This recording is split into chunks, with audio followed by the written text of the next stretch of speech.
কি ব্যাপার সৈকত, তুমি রিক্সা চালাচ্ছ? না, আমাকে প্লেন চালানোর কথা ছিল।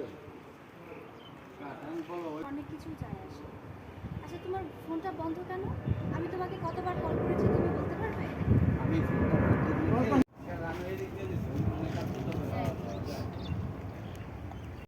এখন বলো তোমার নাম্বারটা বন্ধ কেন? আমার নাম্বারটা বন্ধ হচ্ছে, আমার ফোনটা বন্ধ রেখে রিক্সাটা নিয়েছি।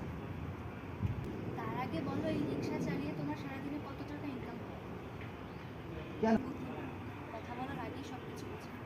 আচ্ছা, তুমি আমাকে বলো তো, যে তুমি কোন পর্যন্ত লেখাপড়া করেছো? অ্যাকাউন্টিং এ অনার্স করে তুমি ডেলিভারি ম্যানের জব করতে কেন? আমি গরিব ঘরের সন্তান, ঘুষ দিয়ে চাকরি নেওয়ার ক্ষমতা আমার নাই, আবার মামা চাচাও নাই যে যাদেরকে ফোন দিয়ে চাকরি হবে। তার চাইতে বড় কথা হচ্ছে, আমার মা মৃত্যুর আগে বলে গেছিল আমি চাকরি